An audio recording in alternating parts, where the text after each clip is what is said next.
How do I financially plan for my children's higher education എന്ന നമ്മുടെ ഈ ഒരു പോസ്റ്റിന് ആസ് എ ഫൈനാൻഷ്യൽ അഡ്വൈസർ എനിക്ക് പറയാനുള്ളത് ഒരു higher education financial planning process എന്ന് പറയുന്നത് ഒരു ഇൻവെസ്റ്റ്മെൻറ്റ് പ്ലാനിങ് മാത്രമല്ല. അതിൽ പല ടൈം ഹൊറൈസൺ വരുന്നുണ്ട്, ഇൻഫ്ലേഷൻ വരുന്നുണ്ട്, പല ടൈപ്പ് ഓഫ് കറൻസിയുടെ റിക്വയർമെൻറ്റ്സ് വരാം. അതുപോലെ തന്നെ അതിൽ നിന്ന് നമ്മളുടെ അഫോർഡബിലിറ്റിയും നമ്മൾ എക്സ്പെക്റ്റ് ചെയ്യുന്ന റിട്ടേണും അതല്ലെങ്കിൽ അത് നമ്മുടെ ഗോളുമായിട്ട് അലൈൻഡ് ആകുന്ന രീതിയിൽ വേണം കാൽക്കുലേറ്റ് ചെയ്യാൻ.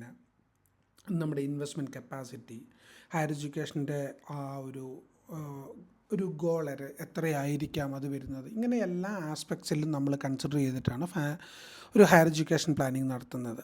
അത് എന്തുകൊണ്ടെന്ന് വെച്ചാൽ ഒരു കുഞ്ഞിന് വളരെ യങ് ഏജിൽ ആണ് ഫൈനാൻഷ്യൽ പ്ലാനിങ് നടത്തുക അല്ലെങ്കിൽ അവരുടെ ഹയർ എഡ്യൂക്കേഷൻ പ്ലാനിങ് നടത്തുക എന്ന് പറഞ്ഞാൽ അതൊരിക്കലും ഐഡിയൽ ആകണമെന്നില്ല. അതൊരു അച്ഛൻ്റെയും അമ്മയുടെയും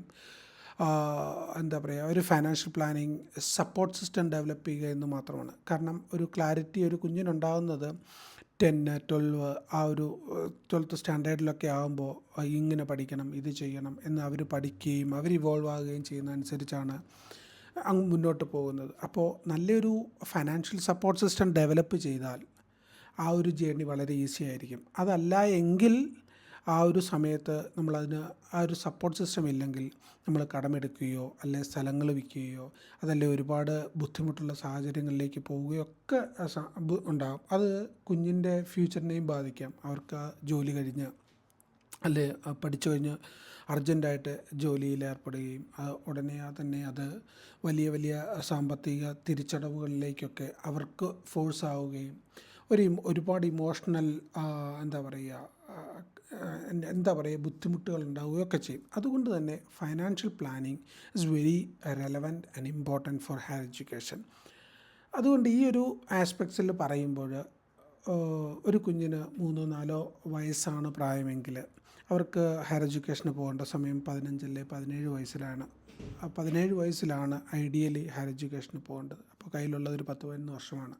ആ ഒരു 11 വർഷത്തെ ഇതിൽ നമ്മളുടെ കയ്യിൽ അഫോർഡബിലിറ്റി വെച്ച് എത്ര നമുക്ക് ഫണ്ട് അക്യുമുലേഷൻ നടത്താം, അതിലെത്ര റിട്ടേൺ നമുക്ക് വളരെ റിയലിസ്റ്റിക്കായിട്ട് നമുക്ക് കാൽക്കുലേറ്റ് ചെയ്യാം, ഈ ഒരു കാര്യങ്ങളും അതുപോലെ തന്നെ മാർക്കറ്റിൻ്റെ അപ്സ് ആൻഡ് ഡൗൺസ് നമുക്ക് എത്ര വരെ കൺസിഡർ ചെയ്യാം, ഏത് ആസ്പെക്റ്റിലായിരിക്കണം നമുക്ക് നമ്മുടെ ഒരു എക്സിറ്റ് സ്ട്രാറ്റജി ഡെവലപ്പ് ചെയ്യേണ്ടത്, ഇങ്ങനെ കുറേ കാര്യങ്ങളുണ്ട്. So better always consider a financial advisor and sit with him.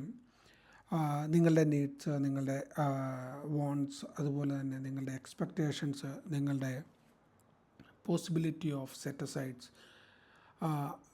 Proper ഒരു ഫൈനാൻഷ്യൽ ഓഡിറ്റ്, ഇതിന് ശേഷമായിരിക്കണം വളരെ കൃത്യതയുള്ള ഒരു financial planning for higher education നീഡ്സിലേക്ക് നിങ്ങൾ എത്തിച്ചേർന്ന് കഴിഞ്ഞ് നിങ്ങൾ തന്നെ പ്രോപ്പറായിട്ട് അച്ഛനും അമ്മയും മക്കളും ഒരുമിച്ച് ഇതിനെക്കുറിച്ച് ഡിസ്കസ് ചെയ്ത് മുന്നോട്ട് പോകുമ്പോൾ ഇത് വളരെ കുഞ്ഞുങ്ങൾക്കും ഒരു റെസ്പോൺസിബിലിറ്റി അതിൽ തോന്നുകയും നിങ്ങൾക്കും സീരിയസ് ആയിട്ടൊരു മൂല്യബോധത്തിൽ ബേസ് ചെയ്ത് നിങ്ങൾക്ക് മുന്നോട്ട് കൊണ്ടുപോകാൻ സാധിക്കും.